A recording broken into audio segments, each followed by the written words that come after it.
खबरों में बने रहने के लिए बेल आइकन दबाइए और हाँ, फर्स्ट इंडिया को सब्सक्राइब जरूर। न्यूज ब्लास्ट देख रहे हैं आप और मैं हूं आपके साथ पूनम शर्मा सोलंकी। चलिए बुलेटिन की शुरुआत करेंगे। सबसे पहले दिखाएंगे खास खबर। दरअसल पूर्व केंद्रीय मंत्री सुभाष महरिया लौट रहे हैं आज भाजपा में। रिटायर्ड आईपीएस गोपाल मीणा, रामदेव खारिया सहित राजपूत नेता लोकेंद्र कालवी के पुत्र भवानी सिंह बीजेपी ज्वाइन कर रहे हैं। दरअसल ये तमाम युवा नेताओं के भी नाम है। पूर्व छात्र नेता की बात करें नरसिंह, ये भी भाजपा की सदस्यता ले रहे हैं।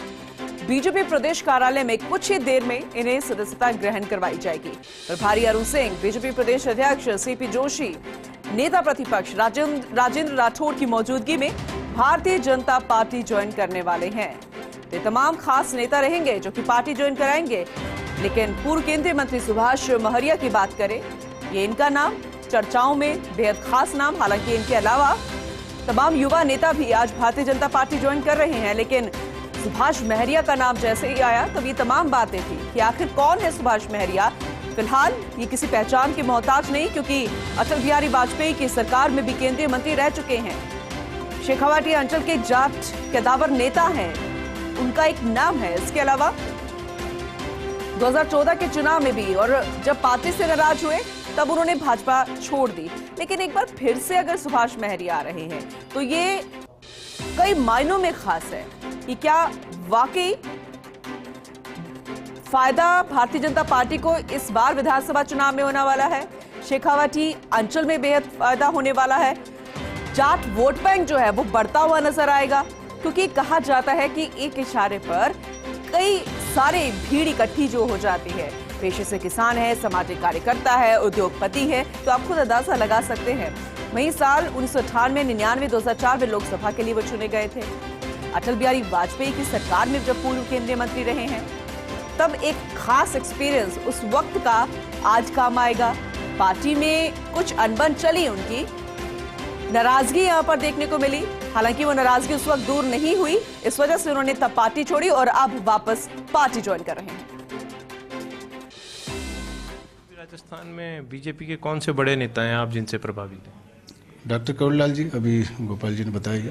बाकी वसुंधरा जी रही है पहले काफ़ी, और ख़ास तौर से लाइन ऑर्डर जीरो इस एरिया में, पूर्वी राजस्थान में टोटली चरमरा गया है। तो इसलिए बीजेपी गवर्नमेंट में जाता रही है कि लाइन ऑर्डर कम से कम ठीक रहता है। एक और है हमारे साथ विप्र महासभा से, क्या नाम है आपका? मैं हेमंत कुमार शर्मा, ब्राह्मण समाज अध्यक्ष हूँ गंगापुर सिटी से और विप्र फाउंडेशन का प्रदेश महामंत्री हूँ। मैं शिक्षा विभाग में रहा हूँ, वहाँ से मैंने वॉलंटरी लिया है। मेरा अपना एक सीनियर सेकेंडरी स्कूल है पिछले 22 साल से, तो हज़ारों बच्चों को वहाँ शिक्षा दी है और उसी विधानसभा क्षेत्र में प्रभावी स्कूल भी है। मैं स्वयं सेवक रहा हूँ बचपन से ही, और विचारधारा मेरी भाजपा से प्रभावित रही है। और मैंने अब शेष जीवन में ये सोचा कि भाजपा के साथ रहकर उस विचारधारा को आगे बढ़ाएं और समाज सेवा का काम करें। तो लगभग आधे दर्जन से ज़्यादा लोगों ने भारतीय जनता पार्टी की सदस्यता ग्रहण की है या करने वाले हैं। जो भी है, ये कुल मिलाकर कहा जाए तो भारतीय जनता पार्टी में एंट्री हो चुकी है। देखना होगा कि बीजेपी को कितना लाभ मिल पाता है या ये कितना लाभ दे पाते हैं। नरेंद्र के साथ ऐश्वर्या प्रधान, first India news, Jaipur. Bharatiya Janata party join की जा रही है, तमाम बातें कही जा रही है। जाहिर सी बात है, ये कहा जा रहा है कि विचारधारा मेरी इसी पार्टी की है। और कई युवा नेता आज बीजेपी ज्वाइन कर रहे हैं, ये तस्वीरें आपको दिखा रहे हैं। और वाजपेयी सरकार में जो मंत्री रहे महरिया, जिन्होंने नाराजगी के चलते अपनी पार्टी छोड़ दी थी, एक बार फिर से पार्टी में शामिल हो रहे हैं। अब जब वो वापस पार्टी ज्वाइन कर रहे हैं तब ये सवाल भी खड़ा हो रहा है, क्या उनको कोई अहम पद मिलता हुआ नजर आएगा, या फिर वो कौन सी जगह से चुनाव लड़ेंगे, उसके बाद अगर वो जीते हैं तो क्या खास पद मिलेगा। ये तमाम ऐसी बातें हैं, क्योंकि उनके अगर एक्सपीरियंस की बात करें, उनके इतिहास की बात करें तो वो बेहद खास रहा है। लेकिन कुछ ना कुछ खामी रही, नाराजगी हुई, पार्टी छोड़ी, लेकिन वापस से पार्टी में आ रहे हैं, वो भी ठीक विधानसभा चुनाव से पहले। इसलिए बेहद खास कितना लाभ यहां भारतीय जनता पार्टी को मिलेगा आने वाले चुनाव में, या फिर ये तमाम जो लोग हैं, चाहे वो युवा नेता हैं या फिर खुद सुभाष महरिया हैं, कितना लाभ ले पाते हैं, ये भी आने वाला वक्त बताएगा। लेकिन ये तस्वीरें जरा देख लीजिए, ये सभी के चेहरों पर मुस्कान नजर आ रही है, जोश नजर आ रहा है। एक बार फिर से भारतीय जनता पार्टी का ये जो ऑफिस है जहां पर शपथ दिलाई जाएगी, जगमग होता हुआ नजर आ रहा है, क्योंकि कांग्रेस की सरकार है राजस्थान में। जब इस तरीके की हलचल होती है तब भारतीय जनता पार्टी के तमाम दिग्गज जो है जोश के साथ नजर आते हैं, पार्टी के कार्यकर्ता जोश में नजर आते हैं, और साथ ही ये जो समर्थन देखिए, काफी संख्या में यहां पर युवा पहुंचे हुए हैं, आज पार्टी में शामिल होंगे। तस्वीरें अब बदलती नजर आएंगी, बहुत बदलाव होंगे, बहुत सारी ऐसी तस्वीरें हो सकता है आने वाले दिनों में भी नजर आए, क्योंकि चुनाव से पहले, ठीक चुनाव से पहले ऐसी उठापटक होती रहती है, नाराजगियां दिखती हैं, मनाया जाता है, मान मनुहार होती है, बहुत सारी ऐसी चीजें होती है। हो सकता है कि कुछ दिनों बाद आपको सीटों से जुड़ी हुई दिक्कतें सामने आए, क्योंकि कईयों को दिक्कत होगी कि मुझे इस सीट से चुनाव नहीं लड़ना, मुझे टिकट नहीं मिली, बहुत सारी ऐसी बातें, और ये सब होता है चुनाव से ठीक पहले। तो कुछ ऐसी तस्वीर आज भारतीय जनता पार्टी से नजर आ रही है, इन्हीं से जुड़ी हुई, जब एक खास नेता जो कि नाराजगी के चलते पार्टी छोड़ती है, लेकिन एक बार फिर से वो भारतीय जनता पार्टी में शामिल हो रहे हैं। तो क्या खास इसमें है, कहां से टिकट मिलेगी, क्योंकि लक्ष्मणगढ़ फिलहाल ये जगह सामने आ रही है, क्योंकि कहते हैं कि कांग्रेस का यहां पर गढ़ है, और ऐसे में अगर यहां से सीट मिलती है तो बहुत तस्वीर बदलती हुई नजर आएगी।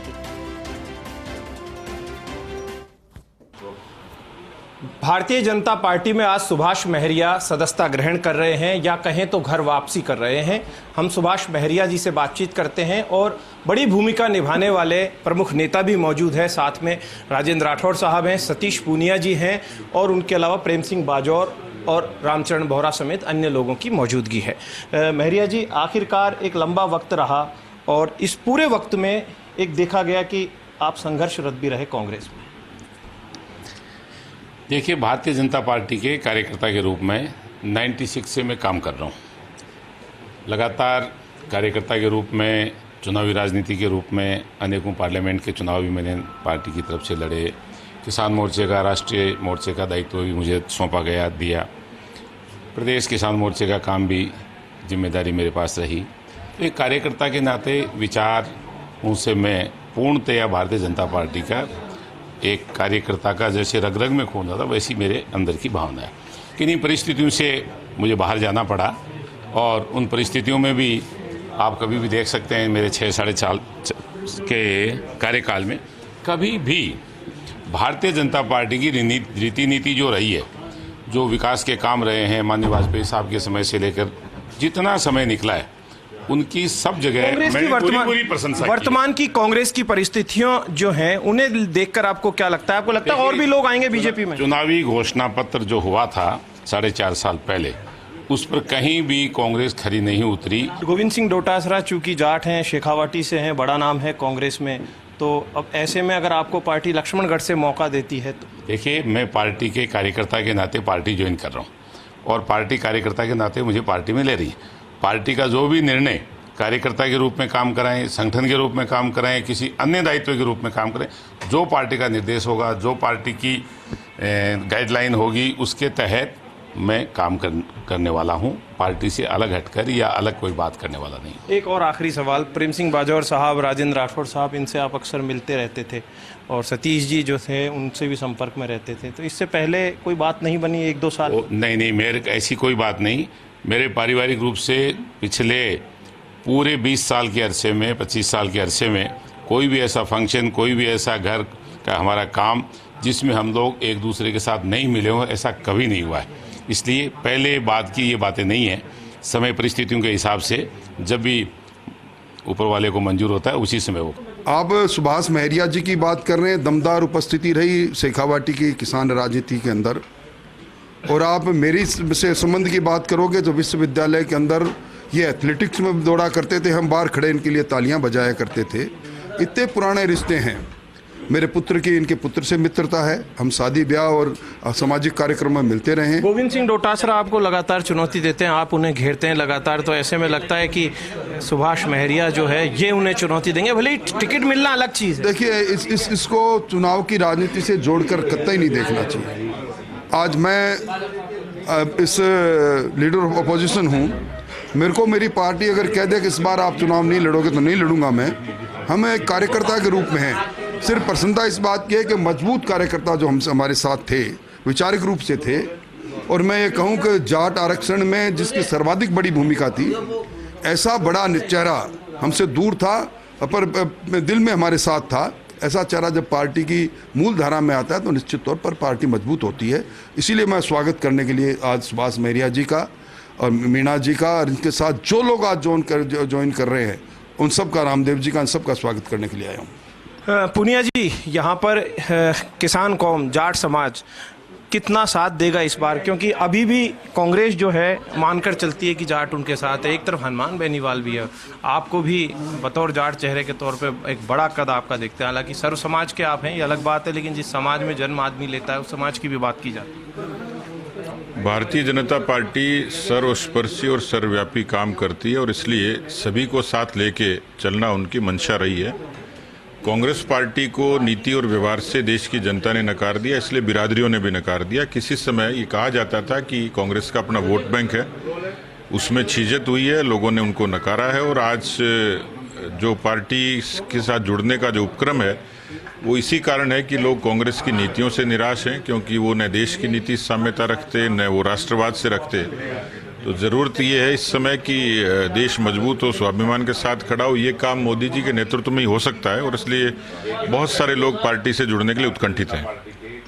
तो वैसे एक पुनिया जी, एक सवाल और है, हालांकि ये सवाल प्रदेश अध्यक्ष जी से भी मुझे पूछना चाहिए था। कल आपकी प्रदेश कार्य समिति की बैठक है, तमाम दिग्गज नेता मौजूद रहते, तो उस वक्त अगर सदस्यता ग्रहण हो जाती तो ज़्यादा ठीक नहीं मानते? क्योंकि कार्यकर्ताओं में ऐसी आम चर्चा है।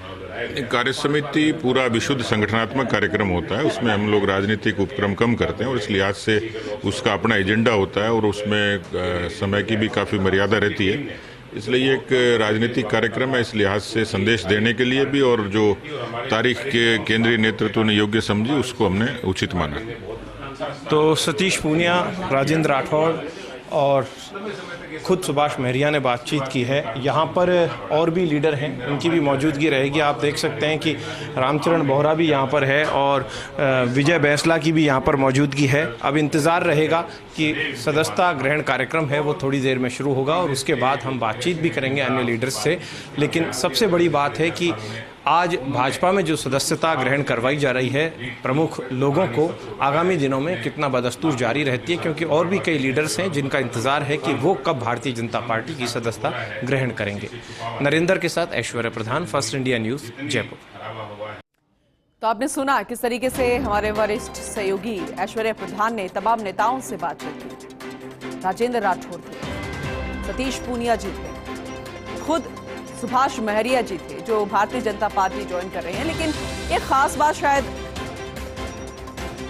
नोटिस करने लायक थी जो नेता प्रतिपक्ष राजेंद्र राठौड़ ने कही कि हमारे हर एक कार्यकर्ता को किसी पद का लालच नहीं है। अगर पार्टी मुझे कहती है कि इस बार आपको टिकट नहीं मिलेगी, इस बार आपको चुनाव नहीं लड़ना है, तो उसे सहर्ष स्वीकार किया जाएगा।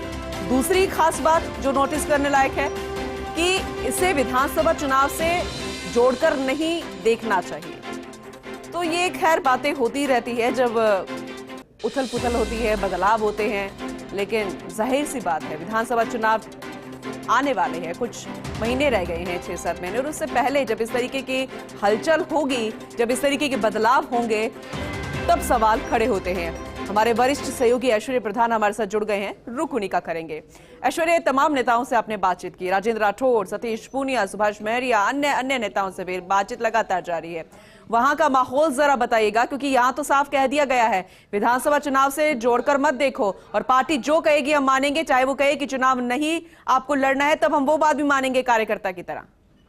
देखिए, अभी आपने सुना होगा कि सुभाष महरिया ने क्या कुछ कहा, राजेंद्र राठौड़ भी बोले और उपनेता प्रतिपक्ष सतीश पूनिया भी अभी यहीं पर मौजूद है और अरुण सिंह की भी थोड़ी देर बाद यहां पर आने का कार्यक्रम है। तो तमाम जो लीडर हैं वो तो मौजूद रहेंगे ही। एक बड़ी भीड़ भारतीय जनता पार्टी प्रदेश कार्यालय में इस वक्त देखी जा सकती है।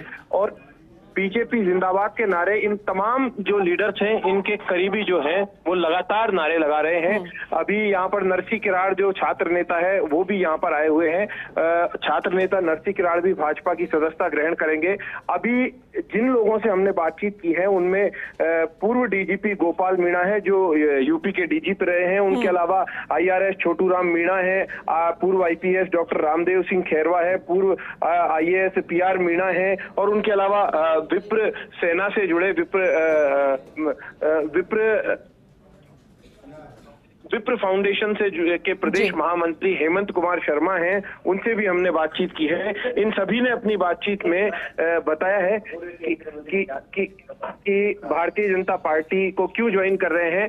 यदि हम तफसील से बात करवाएं तो मैं टेलीफोन के जरिए भी, क्योंकि इंटरव्यू में तो इन्होंने बातचीत की है, मैं स्पीकर ऑन किए देता हूं। मैं एक एक लीडर से अगर बात करूं तो आपको सबसे पहले आवाज सुनाई देगी गोपाल मीणा जी की। मैं नरसी किराड़ को पहले जोड़ूंगा। नरसी, मुझे याद है नरसी छात्र नेता थे यूनिवर्सिटी में, और SC से आते हैं, और इनकी इच्छा है कठुमर से चुनाव लड़ने की।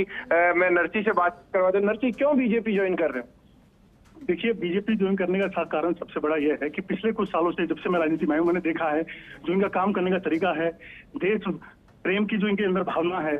और कांग्रेस में मुझ जैसे कार्यकर्ता को, जब 2010 में जब मुझे वहां टिकट मिला, मैं अकेला चुनाव जीता, दलित जाति से आने के बावजूद वो मिथक मैंने तोड़ा, और मुझे से कार्यकर्ता के साथ कितना अन्याय हुआ। वहां पर पैसा और जाति के नाम पर अन्याय होता है, मेहनत करने वाले को कभी तवज्जो नहीं दी जाती।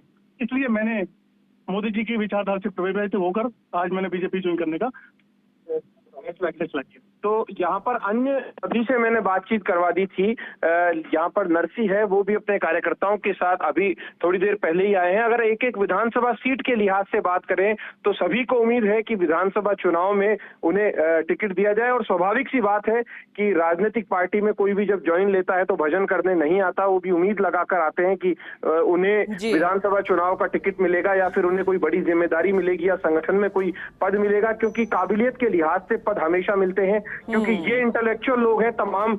यदि पूर्व IRS, IPS और इनकी अगर बात कर सकते हैं, IAS इनकी बात करते हैं, शिक्षाविद जो हेमंत जी गंगापुर से आए हुए हैं, ये तमाम लोग ऐसे लोग हैं जो समाज में इंटेलेक्चुअल माने जाते हैं, बुद्धिजीवी माने जाते हैं। और पार्टियों को चुनाव में बुद्धिजीवियों की भी जरूरत होती है, इन्हें भी लड़वाया जाता है, तो इन्हें संगठन में भी उपयोग लिया जाता है। तो ये मानकर चलिए कि अब दोनों ही पार्टियों में यही उथल पुथल का दौर चलेगा। एक तरफ कांग्रेस जो है उसमें भी कई बीजेपी के लोग शामिल होंगे, इस बात में कोई संशय नहीं है।